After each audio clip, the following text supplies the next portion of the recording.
Avez-vous plus de 40 ans? Si la réponse est oui, restez attentif. Cette vidéo pourrait littéralement être l'une des plus importantes que vous avez regardées. Imaginez la scène suivante. Vous vous réveillez un matin, comme d'habitude, les rayons de soleil traversent la fenêtre, vous êtes tout heureux, vous prenez votre café, vous discutez tranquillement avec votre conjoint, vous planifiez mentalement votre journée. Tout va bien. Puis, sans aucun signe précurseur, votre tasse vous échappe et s'effondre sur le sol. Vous essayez de dire quelque chose, mais aucun mot ne sort. Votre bouche se déforme, votre jambe refuse subitement de vous porter. En moins d'une minute, votre vie vient de basculer pour toujours. Ce scénario paraît dramatique, presque exagéré. Pourtant, il se produit des milliers de fois chaque jour à travers le monde. L'accident vasculaire cérébral ou AVC ne se contente pas de tuer. Il fait pire. Il vole votre autonomie, il vous prive parfois de votre parole, efface vos souvenirs et transforme une personne totalement indépendante à une personne qui dépend des autres pour les gestes les plus intimes, comme manger, marcher, s'habiller ou simplement communiquer. Le plus inquiétant dans tout cela, c'est que la majorité des victimes n'avaient aucun symptôme spectaculaire la veille. Elles se pensaient en parfaite santé.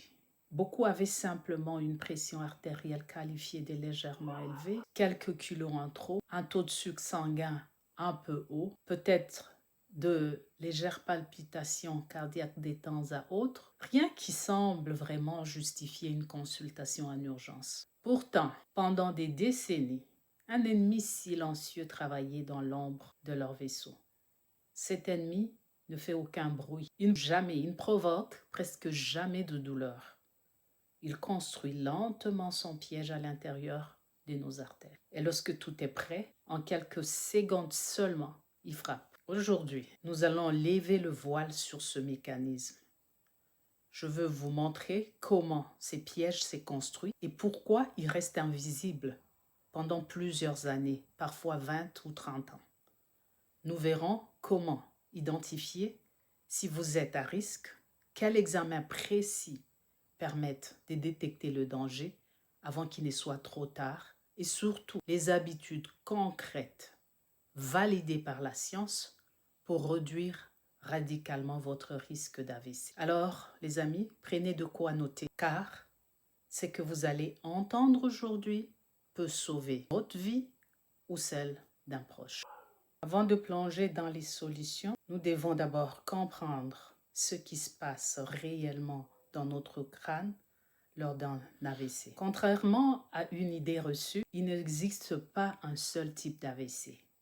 Il y en a deux mécanismes totalement opposés, deux urgences médicales distinctes et donc deux façons différentes de les prévenir. Pour bien visualiser, imaginons notre cerveau comme une immense métropole hyperactive. Des milliards de cellules, appelées neurones, y travaillent jour et nuit sans jamais s'arrêter. Pour fonctionner, cette ville a besoin d'une alimentation continue en électricité et en ressources. C'est le rôle d'un réseau extraordinairement complexe de vaisseaux sanguins. Ces vaisseaux sont les autoroutes de la vie. Ils transportent l'oxygène, le glucose et tous les nutriments vitaux. Voyons le premier scénario qu'un immense camion se renverse au milieu de l'autoroute principale de notre ville. Pendant ce temps, la circulation est instantanément bloquée. Les véhicules situés en arrière ne peuvent plus avancer et le quartier qui dépend de cette autoroute se retrouve coupé du monde. C'est exactement ce qui se produit lors d'un AVC ischémique. Un caillot de sang vient boucher une artère cérébrale. Toute la région du cerveau située après le bouchon est immédiatement privée d'oxygène. À ce moment-là, chaque minute se transforme en une course contre la montre. Chaque minute sans sang détruit environ 2 millions de neurones. C'est le type d'AVC le plus fréquent. Il représente environ 85% de cas. Nous avons appelé c'est l'AVC ischémique. Maintenant, change de scénario. Le problème n'est plus un bouchon, mais une inondation. Imaginez qu'une canalisation principale sous haute pression éclate soudainement au milieu des habitations. Au lieu de manquer d'eau, la ville est submergée, subitement submergée. C'est l'AVC hémorragique. Donc une artère principale, une artère cérébrale s'érompt, le sang se répand directement dans tous les tissus du cerveau. En ce moment, la pression à l'intérieur du crâne augmente brutalement, comprimant et détruisant les cellules nerveuses qui l'environnent. Ce type d'AVC est moins fréquent. Il est souvent beaucoup plus redoutable et destructeur à court terme. Avant de comprendre d'où viennent ces caillots et comment ils bloquent le processus, il y a une compétence vitale que nous devons absolument acquérir aujourd'hui. Si le piège se referme sur nous ou sur quelqu'un à côté de nous, nous n'aurons pas le temps de réfléchir. Donc, nous devons connaître les signes d'alerte immédiate. Pour cela, je vous prie de rester jusqu'à la fin de cette vidéo pour apprendre sur les signes d'alerte immédiate. Concentrons-nous d'abord sur les cas le plus fréquents, l'AVC ischémique et son fameux caillot. Contrairement à ce que l'on pourrait penser, le caillot ne naît presque jamais directement du cerveau. Il voyage de 2 points de départ principaux. Il s'agit des artères carotides situées dans notre cou et aussi de notre cœur. Regardons d'abord du côté des carotides. Avec les années et sous l'influence directe de notre mode de vie, les parois de nos artères accumulent des déchets. C'est ce que l'on appelle la formation de plaques d'athérosclérose. Mais attention, toutes les plaques ne se ressemblent pas.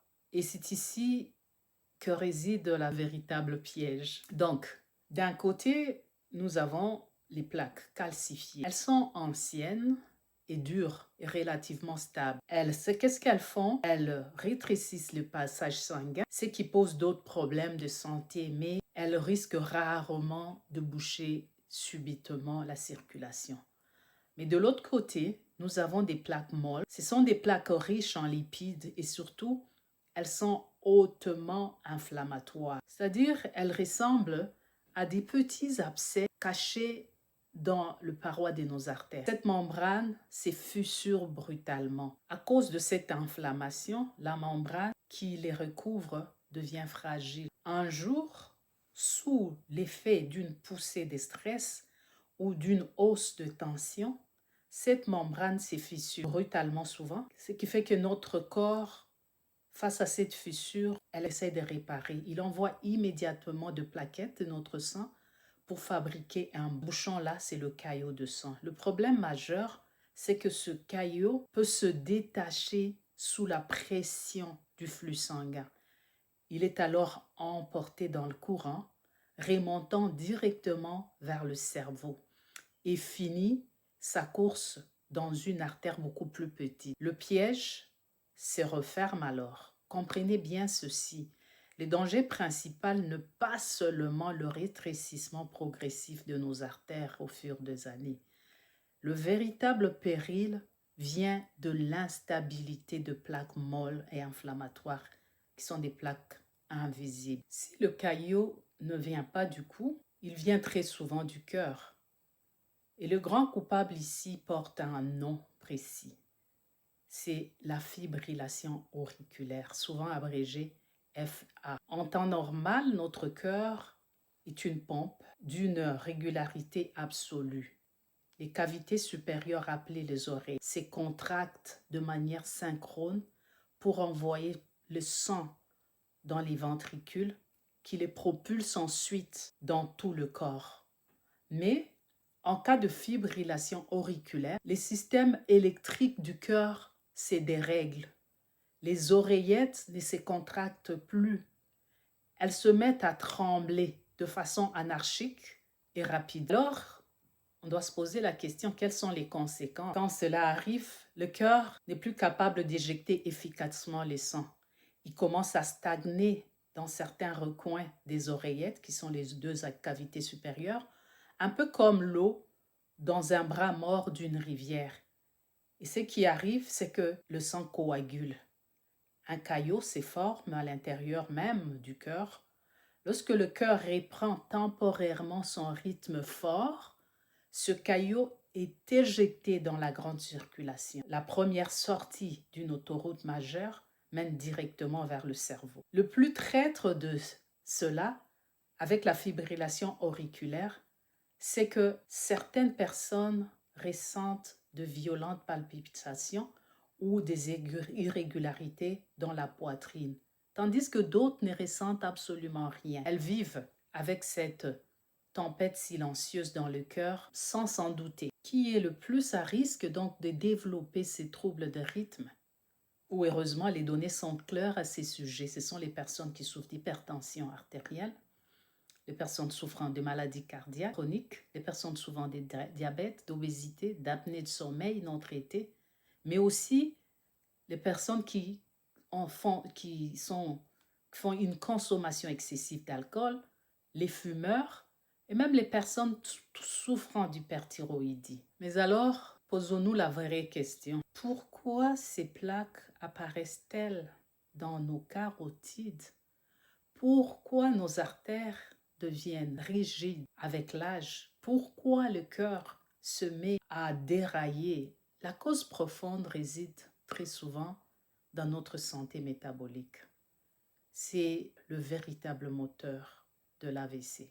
Donc, une alimentation moderne, particulièrement une alimentation riche en sucre ajouté et en glucides hautement raffinés comme les pains blancs, les pâtes industrielles, les sodas, les plats préparés, provoquent de vagues massives et répétées de glucose dans notre sang. À chaque pic de sucre, notre pancréas doit sécréter une quantité industrielle d'une hormone appelée l'insuline. Au fil des années, ou bien au fil du temps, à force de subir des agressions, nos cellules s'épuisent et on développe ce qu'on appelle la résistance à l'insuline. Ce phénomène n'est pas seulement le premier pas vers le diabète de type 2, c'est aussi un puissant déclencheur d'inflammation systémique chronique. Nous en avons déjà parlé, de faible intensité. Ainsi, donc, au niveau de nos vaisseaux sanguins, il y aura cette inflammation chronique. Oui, au niveau de nos vaisseaux, comme principalement de nos artères, cette inflammation va faire des ravages.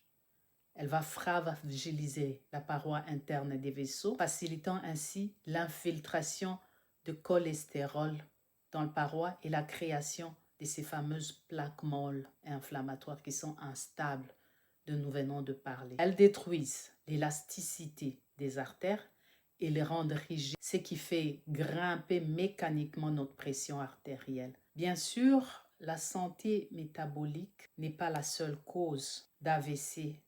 Il y a d'autres facteurs de risque tels que le tabagisme, le taux élevé de cholestérol, la sédentarité, le stress chronique surtout, certains facteurs génétiques, le vieillissement. Tout cela sont des facteurs de risque. Mais un dérèglement du métabolisme favorise tous ces facteurs-là. La bonne nouvelle, c'est que ces processus prennent des années. Donc, nous avons le temps d'agir. Tous ceux comme moi avons passé le cap de 40 ans et en particulier si vous accumulez certains facteurs de risque comme poids, excédents familiaux, tabac, sédentarité, etc. Voici les examens précis dont vous devez discuter avec votre médecin. 1. Nous avons l'échographie Doppler des carotides. C'est un examen totalement indolore, rapide, non invasif. Il permet de mesurer ce qu'on appelle le complexe intima-média et de voir directement si des plaques d'athérosclérose sont en train de se former dans votre cœur avant qu'elles ne deviennent vraiment dangereuses. Donc, le deuxième, c'est la surveillance rigoureuse de notre pression artérielle. Donc, on ne doit pas se contenter d'une mesure annuelle chez le médecin où le stress peut fausser d'ailleurs les résultats. Moi, je conseille d'avoir un tensiomètre validé à la maison et de prendre sa tension au moins 4 fois par semaine au repos pour obtenir vraiment des vraies moyennes. Numéro 3, nous avons le bilan métabolique complet. Ne demandez juste pas la glycémie à jeun. Demandez à votre médecin un dosage d'hémoglobine et idéalement une évaluation de l'insuline à jeun pour repérer la résistance à l'insuline bien avant que le diabète ne s'installe. Selon votre profil, je vous recommande un test, on ne vous recommandera pas moi, mais votre médecin, un test d'hyperglycémie provoqué par voie orale ou l'utilisation temporelle d'un capteur de glucose en continu. Cela peut offrir des données cruciales. 4, c'est le dépistage de fibrillation auriculaire. Si vous ressentez parfois des sauts de rythme ou des étourdissements, un électrocardiogramme standard ou les ports d'un appareil de télémétrie portable sur 24 heures, qu'on s'appelle le Holter, permettra de capter une éventuelle anomalie. De nos jours, il existe des montres intelligentes connectées médicalement. Il faut choisir celles qui sont validées. Ce sera aussi notre excellent moyen. Numéro 5, nous avons des marqueurs inflammatoires. Une simple prise de sang mesurant la protéine C-réactive de haute sensibilité peut révéler si votre corps est en état d'inflammation chronique, ce qui va aider à évaluer l'instabilité potentielle de vos artères. Alors, passons maintenant au plan d'action concret. Que pouvez-vous mettre en place aujourd'hui dans votre quotidien? Voici le pilier de prévention solidement validé par la science. 1. Révolutionnez votre assiette. La priorité absolue est de réduire drastiquement le sucre ajouté et les aliments ultra transformés.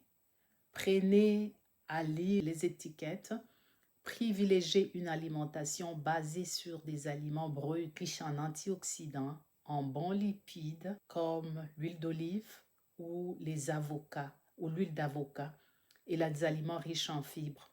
Cela va permettre d'éteindre l'inflammation et restaurer votre sensibilité à l'insuline. Pilier numéro 2, dotez votre pression artérielle. L'hypertension est le facteur de risque majeur de l'AVC, particulièrement pour l'AVC hémorragique. Si votre tension est élevée, agissez via la réduction de sel industriel, la gestion de stress, un sommeil de qualité et si nécessaire, un traitement médical rigoureux et bien suivi. Les cibles standards à ne pas dépasser est généralement 130 sur 80 mm de mercure, mais validez votre cible personnalisée avec votre médecin.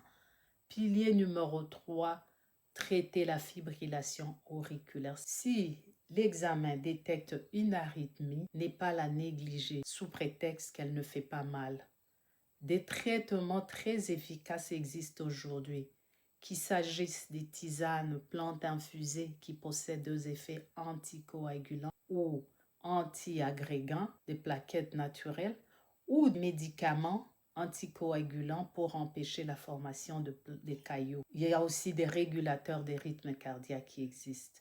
Donc, n'hésitez pas d'en parler avec votre pourvoyeur de soins, que ce soit votre médecin, infirmière praticienne ou encore votre naturopathe. Pilier numéro 4, c'est de reprendre le contrôle du glucose. Si vous êtes prédiabétique ou diabétique, votre objectif doit être de stabiliser votre glycémie pour éviter que l'excès de sucre ne vienne littéralement corroder la paroi de vos vaisseaux. Donc, travaillez main dans la main avec votre professionnel de santé pour définir votre cible d'hémoglobine glyquée et ajuster vos habitudes de vie en conséquence. Pilier numéro 5, c'est vraiment le mouvement et l'oxygénation. L'activité physique régulière est très importante. Ce n'est pas nécessaire que ce soit au gym, ça peut être la marche. Permet de stimuler la production d'oxygène nitrique pour vos artères. Cet oxygène nitrique est très important pour assurer la dilatation de vos vaisseaux. Ainsi, ça va favoriser une meilleure circulation. De plus, si vous ronflez beaucoup ou vous êtes fatigué au réveil, alors ne manquez pas de vous faire diagnostiquer pour voir si vous avez de l'apnée de sommeil. Parce qu'un sommeil de bonne qualité est toujours réparateur. Avant de terminer, chose due, voici les signaux d'alarme immédiat que nous devons connaître. En médecine, face à un AVC, on répète souvent toujours la même phrase, le temps, c'est du cerveau. Chaque minute perdue, c'est 2 millions de neurones qui meurent définitivement. Pour vous en souvenir, toute votre vie, mémorisez un seul mot de 4 lettres. Le mot, c'est vite. C'est un acronyme simple qui sauve des vies. Nous allons maintenant décomposer cet acronyme. V pour visage. Regardez la personne, demandez-lui de sourire et de vous montrer les dents. Est-ce que son sourire est symétrique? Est-ce qu'un côté de sa bouche reste figé ou s'affaisse?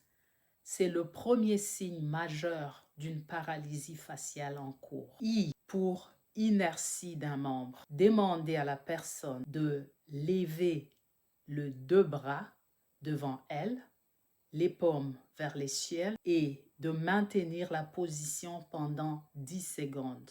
Si l'un des bras ne monte pas, s'il retombe lourdement ou si la personne ressent un engourdissement soudain dans toute une moitié du corps, bras ou jambes, c'est une alerte rouge. T pour trouble de la parole. Faites parler la personne. Demande-lui de répéter une phrase très simple comme « Le ciel est bleu aujourd'hui ». Écoutez attentivement. Est-ce qu'elle barbouille?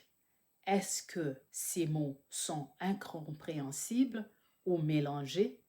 Parfois, la personne comprend tout, mais aucun son ne sort.